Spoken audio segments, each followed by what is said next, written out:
Hello, welcome back. We cast a spell. Unfortunately, it was not powerful enough, which is surprising. I think I put like a 50 gem overcast into it or something. That must be a big purgatory. That's a shame. That's just like a waste of pearls then. I used the basic dispel. I thought surely that would be enough. How many fire gems can you have? But, well, there we go. It's also a shame because I can't even try to put up Gift of Health now. Well, I guess I could try, but I don't want to knock out any of our other globals is the thing. So, yeah. Oh well. I did some birds to move some stuff around. Cast Leprosy on Henwood. 242 units were diseased. That's nice. And lots of battles again. There's nothing really worth watching, but I'll check all the logs. So, Cloud Trap hits the guys who just came out of the cave. Kills the only remaining commander, so... then a guy moves in and finishes that off. In Giant Spine, we are now under siege. So that's our throne. But a big component of this army is longbow and cavalries. There's also, 54 Knights of Avalon, some Knights of Man, living statues. Lots of Mothers of Avalon though. And quite a few Adepts of the Golden Order, which we don't like to see. So here they are. So, let's see. Not many commanders got diseased, but a few. Including a guy who's carrying a flame helmet, so that's pretty good. This guy's got some fire gems, some pearls. There's not a lot of gems either. Can expect some big glamour stuff. I assume a fire mage is going to put up Firestorm, which just kills all the skeletons, unfortunately. But not much I can do about that. And... that's about it for interesting stuff, really. Some Earth Mages with some Earth Gems and Earth Boots.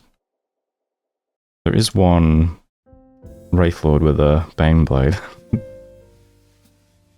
So there we go. God Bless again, Withering Weapons, True Sight, Heroism. Nothing too interesting.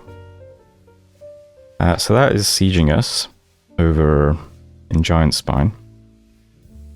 Other than that, we've got Curseland, an undead army. It's over here. So Mounfiend, Worm Mage, bunch of Soulless, Long Dead, Living Statues, 10 Devils. We've got Pannonia. Oh yeah, there were some mages trying to take provinces, but there's 15 points of PD everywhere, so they all just die, which is nice.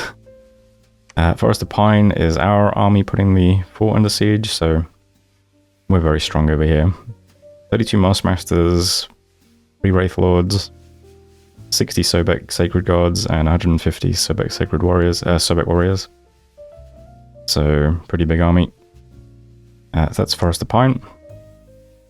Kingdom of Dara, took with the Wraithlord. Fairy Forest, that is this province here. So, we didn't have any kind of defense or battle on Forest of Pine. His army is walking towards our throne in Salt Plains, unfortunately. However, if I hit C, you can see we did kill one Mother of Avalon with a water rally from Vengeful Water, so that's pretty nice. And Fairy Forest, which is this army. When he moved into Fairy Forest, he did unfortunately kill the little H1 we had over here, and some some Sobeks who were moving over to reinforce. But oh well. That should be okay overall. And Caves of Mirror is now under siege from 2 Wraithlords. But there's some Soulless on the way, and we're building a temple behind us. Currently, what, 7 Dark Candles? Would be nice if Agartha just gets extinguished. So there's battles. I'll also say as well, when you put this fort under siege, this got a lot of water rally attacks, so... Let's see, killed a Mother of Avalon, Throne of Avalon, Adept of the Golden Order, Mother of Avalon, Mother of Avalon, Mother of Avalon, so pretty nice bunch of water attacks there. As you can see, we did a lot of attacks this turn. Events, we got laws being abolished in Yunal Forest, local sect in Ligria, a giant harassing smallholders in Work Enum, but yeah, the 15 points of PD finishes them off. Arena Deathmatch, so interesting, only Nabar sent somebody. I thought for sure that... I mean, I guess Father Illith must have died, because I'm pretty sure... Yeah, he won the last arena deathmatch. So I guess Illith got killed somewhere in the world. He would have been forced to attend that. Lost some scouts, forts under siege, people dying of disease. We have heroic precision and heroic reflexes, which is defense, on some Wraith Lords, and do not resuscitate. Our disappointing heir Wraith Lord has reformed.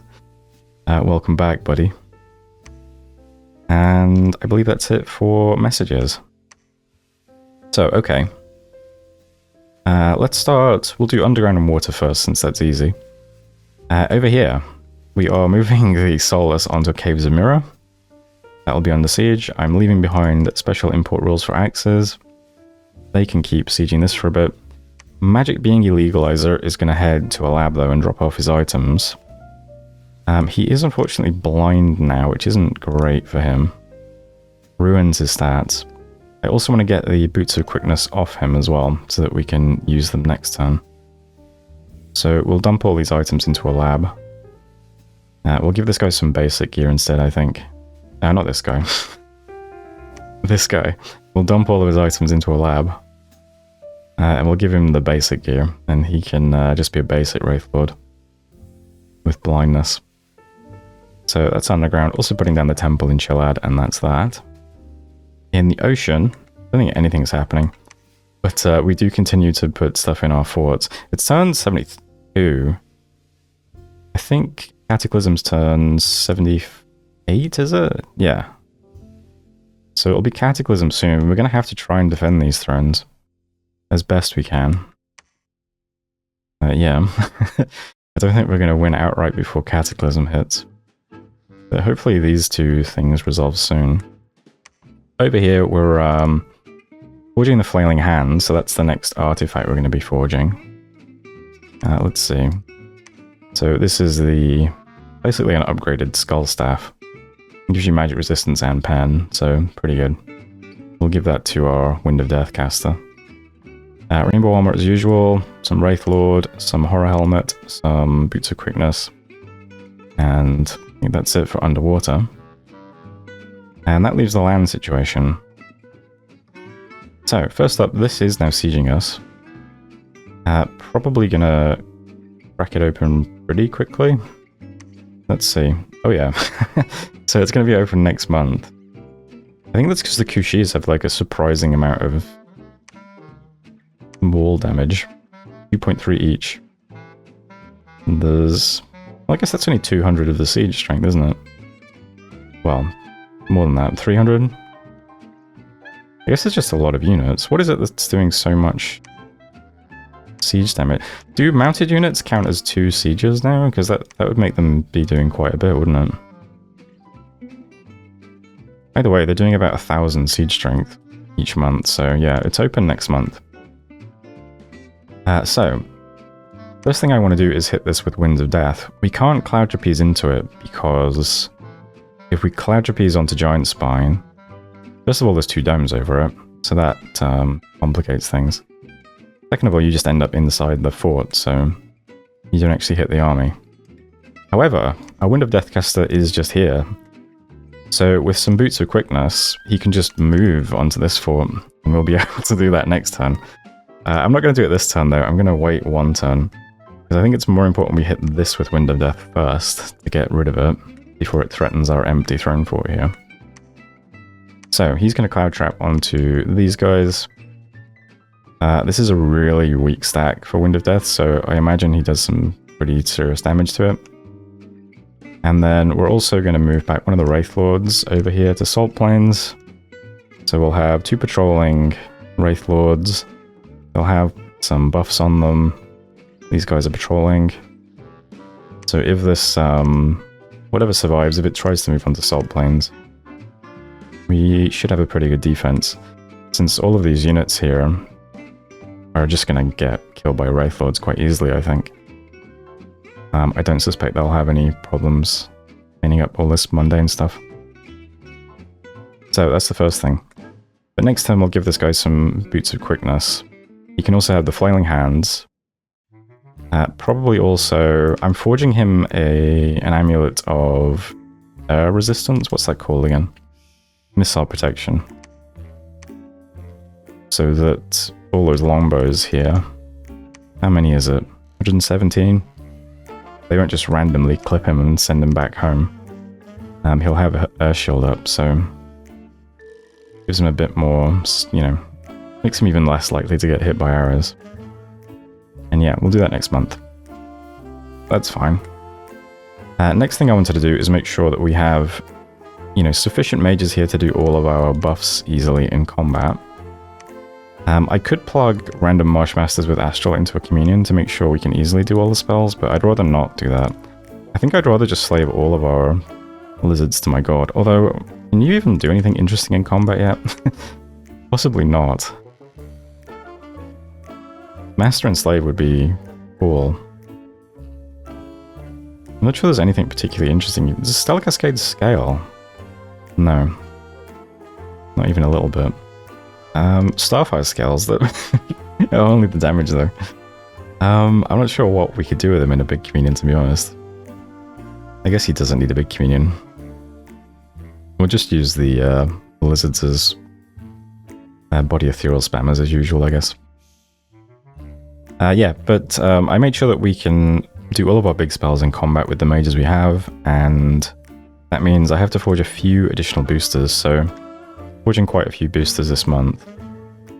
Somewhere. I'm not sure where they all are, but okay, 2 Skull Staves, Thistle Mace, Thistle Mace. Is that it? Might be it. The rest of the guys either have enough paths or they can forge things with an extra gem. So next time we'll weaken the stack here, and we'll also be ready for fight. So I'll set that up. My god is also summoning a Juggernaut as well. Because, yeah, I mean, the vengeful water attacks are very successful. We're only on Dominion 9.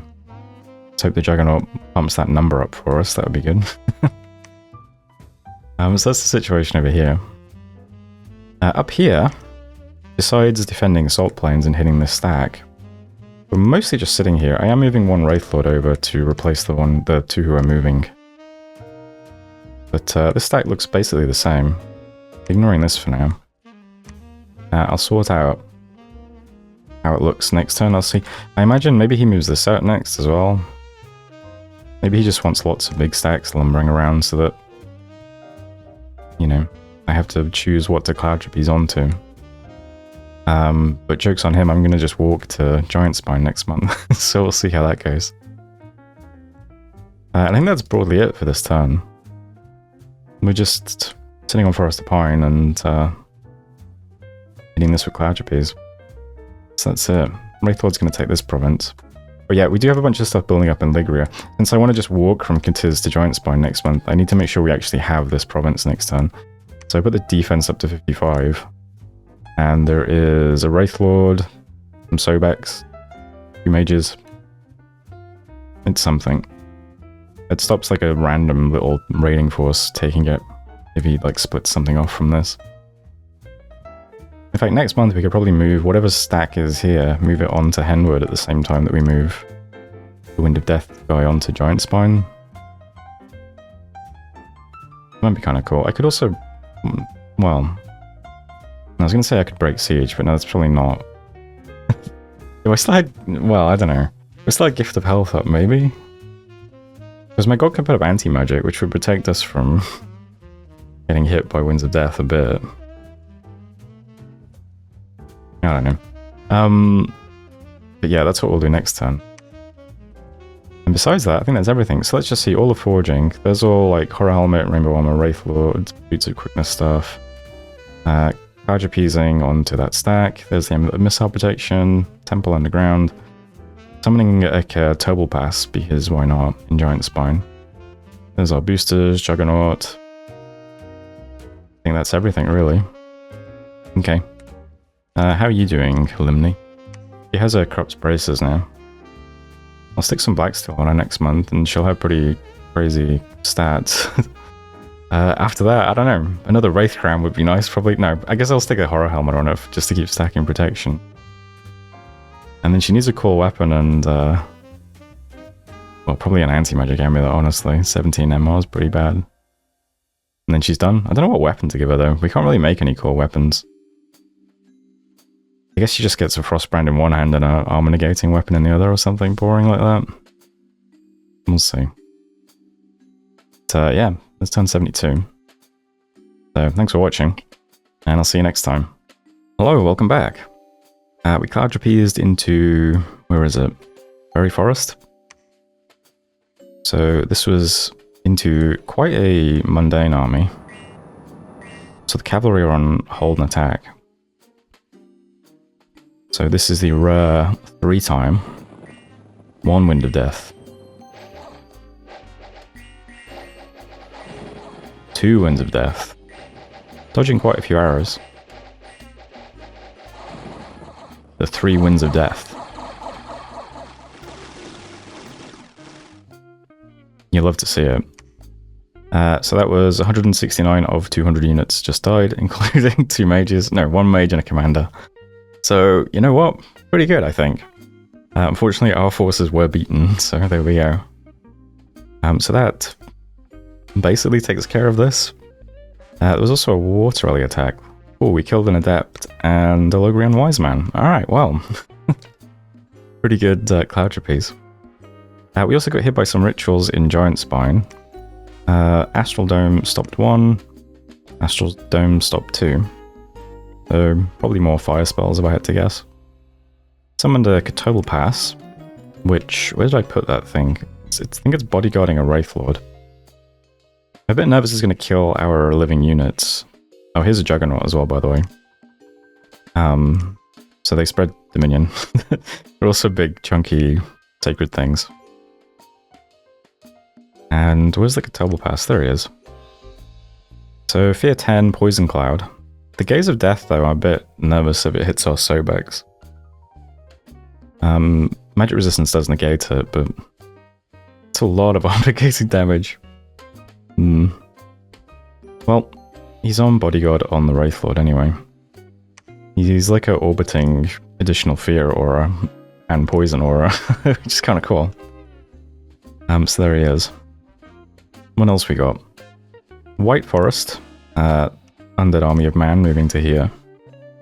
So yeah, some stuff moved out of Man into Silvermark as well. No mages though.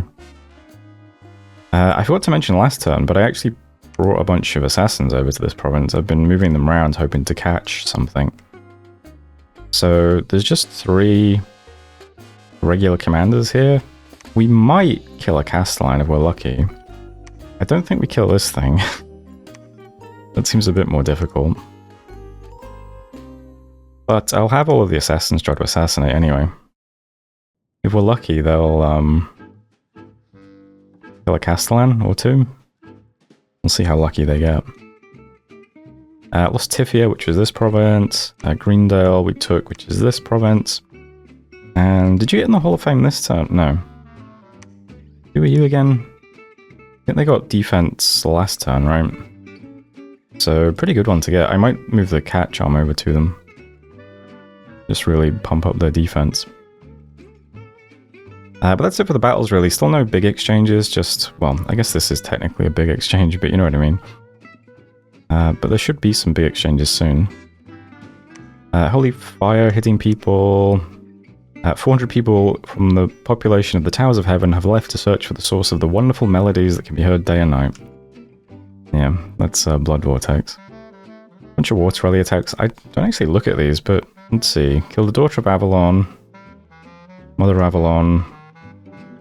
Daughter of Avalon. Didn't quite kill a Castellan. Ooh, an Adept of the Golden Order. Pretty nice. 2 of them, in fact. Daughter of Avalon, Mother of Avalon. Logrian Wise Man, Mother of Avalon. Not bad. Not bad at all. Some people left Ligria. Strange events in Old Land. Market in Valorous, that's nice. Scout got discovered. Rain change. Looks like that's everything. So here's the map now. I've noticed that we're getting a lot of Dominion Underground now, but towards Man, not... This province is still on 7 black candles, unfortunately. Although Agartha's down to 0 now, which is nice. But yeah. That's it for messages. Here's the map now. Although, while I'm looking underground, before I forget, we got a great recruit this turn. So here's the Sinus Shaman with Air 1, Astral 1, which means we can put these into a communion and do air buffs, which is great. Really great. We're going to walk them to the surface. They're also sacred, so they're immune to our Dominion. So a really nice pickup for us. Now, we don't have any communion slaves that have air, so they're going to get really, really fatigued if I do a communion to put up air buffs, but, you know, it's an idea. He can also power the spheres himself as well, can't he, in a communion? Pretty good. He is a berserk caster, though. I wonder if he goes over 200 fatigue and damages himself, does he then go berserk? That would be funny. Either way, he's walking to the surface. And yeah, we're still just sitting on Caves of Mira and forging black steel full plates every month. Might as well do that. Underwater's pretty basic too. Got some rainbow armor being forged. And that's it. Not much to see really. We did forge an artifact this month, so our cloud trapezing guy now has the flailing hands. Good for him. He's not going to be cloud trapezing this month, though. Also got the missile protection amulet. He's going to be walking into Giant Spine. I wasn't sure whether to send units or not, but on balance, I think... yeah, why not? It's hard to show this off, but the units that are here plus these mages are also going to walk over. I'm hoping that they just make the fight last longer so that we get more Winds of Death off. I might spread these out a little bit. So we've got some hordes of skeletons, some Sobex. They're basically just sitting in the front while this guy walks over and spams Wind of Death, so... yeah, whatever, you can have 20 death gems. So hopefully we just do an awful lot of damage to this army. Fingers crossed. This was a pretty good showing over here. But we're going to be down a pen item now, aren't we? Oh no, no, because you've got the flailing hands now, so I guess it balances out. We're still just plus 1 pen. Fair enough. While we're doing that, the Wraith Lords are going to walk on to Henwood. Try and put that under siege as well. Province is free from enemy military units. Oh, interesting. I guess we could move subsection 9 then. Oh, I am moving him. I'm pretty clever. He's moving over to man. Alright. I guess he's emptied this fort to put everything on this fort. Looks like there might be some reinforcements coming, but that's okay. Yeah, we'll just put it under siege with the Wraith Lords. Move some stuff into Giant Spine. The fort is open at the moment, so he could siege immediately if he wants to. But, well, can't do much about that. We are doing enough research that we will have Master and Slave in 2 turns. I won't be able to script it. If he doesn't storm this turn, if he just like scouts it or something, that might be why he's trying to do fireballs. Actually, it's just for the scout, right? But yeah, if he doesn't storm immediately, we'll actually have Master and Slave the turn after. We just won't be able to script it explicitly. But it should get researched that month, you know what I mean? So that would be interesting. We'll have to see if our god casts it on his own. But as it is, yeah. We'll just walk into this, and then the army inside the fort is set up and scripted as well. But, I mean, it's the usual stuff. I'll just select all the commanders who have gems. I wasn't sure whether to put up Wooden Warriors or not. Whatever it's called, Oaken Army. I'm never sure if that's good or not into... because I assume we're going to get hit by Firestorm. It's like, is Oaken Army good against Firestorm? It gives you 10 base protection, but -5 fire damage, right? So this does 6 points of armor piercing fire damage, which I think halves your armor, right? So if you're 10 armor and -5 fire, isn't that just exactly the same? I'm not sure. But I don't know. I'm not sure. I just didn't put it up. What I put up instead is, well, not instead, but what we also have is Frostflesh Army, wherever that is. So let's say Frostflesh Army. There's 5 fire resistance. We got Rain, we got Howl, we got Quagmire, we got Frost Fend. I don't think we really need this, but I mean, we have Wraith Lords with Killing Auras, so might as well protect our own troops from that, I guess. Darkness, Relief, Rigor Mortis, Life After Death, Foul Vapors, Army Regen, Serpent's Blessing, Army of Giants. And then my god's going to try and do Anti-Magic, Light of the Northern Star, Will of the Fates, which gives everyone Twist Fate. Bit late, but... And then Doom, which curses all the enemy units. And since we're putting up Light of the Northern Star, all of the lizards are going to try and spam Stellar Cascades, because it's more fatigue damage. Might as well. You just keep stacking on fatigue effects. We don't have many units here, it must be said. Especially compared to the attacking army. Just this, basically. There's 26 big Sobex, and there's about 50 small Sobex. And 2 Wraith Lords. And some Ghosts. So, that's it. So hopefully, yeah, between all the buffs and stuff, we do well. But it's also why I would like to really whittle down this army with the big Wind of Death this turn. If we can. We'll have to see how things go. So that's what's happening here. Over here, I'm going to storm immediately. Because I don't think he can move this stack onto us right now. So he can't like break siege and bring all this under stuff and bring this stuff. I don't think. That would be surprising to me. He's got to go through a swamp into me. Which... I don't know, I imagine that's difficult for him.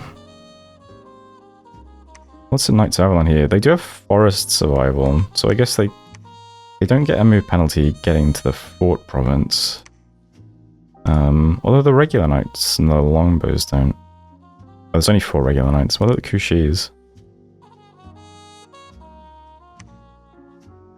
We have a lot of map movement. I'm not sure if they can get to us this turn or not. It's hard to tell. Let's see. Is there a way I can see a province that's similar? So this is through a friendly swamp into a hostile forest. So that would be something like from here to Henwood, maybe? Well, that's 29? But with forest movement? I'm not sure. Either way, we'll try to just storm the castle this turn. And hope that we don't have a big battle outside and then a big battle inside as well. Because we might not have enough gems to do all that. But as it is, same sort of spells, way more units though. We have tons of Sobex over here. There's like 150 of these ones or something. There's also a ton of mages. So I've got stuff at the front to draw immediate fire. I've got stuff behind our guys in case there's flying unit. Got Wraith Lords down at the bottom with a bunch of air mages buffing them.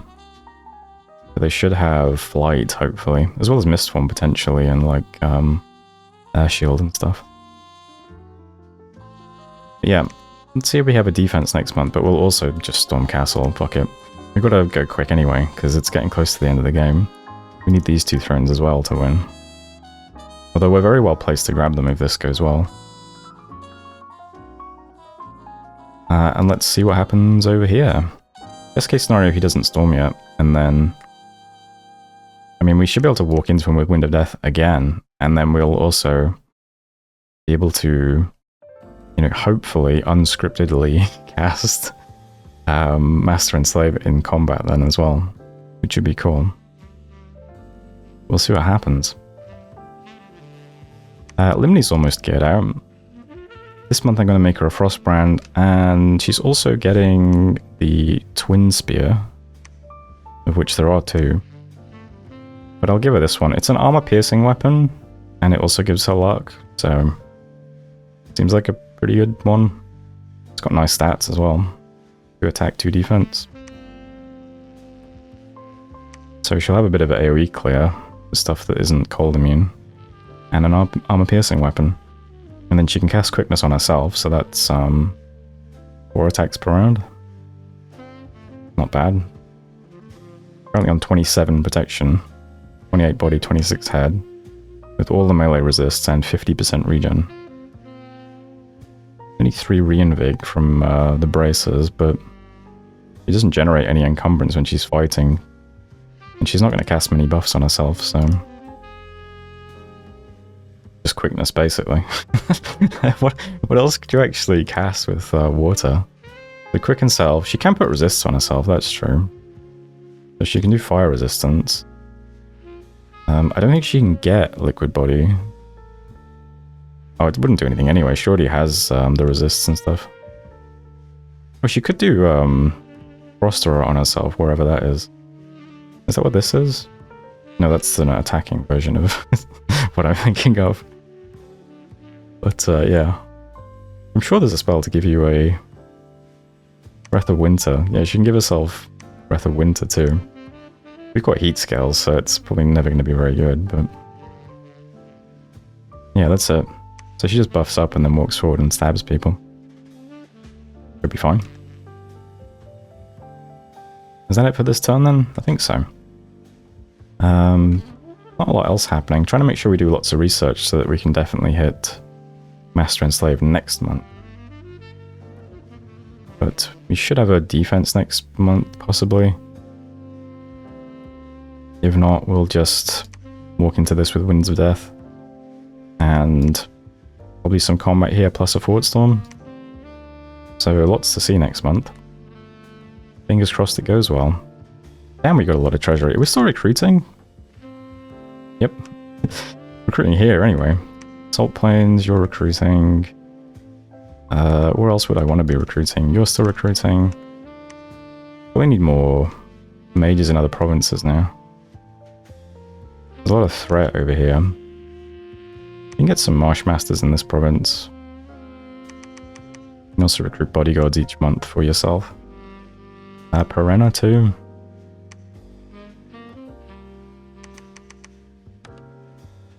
Seems fine. Solaria. Black. Alright, I've still got 2,000 gold. Nice. Minion's looking very nice. We're really pushing into Nabar now. Giant Spine, unfortunately, still just on 9 candles.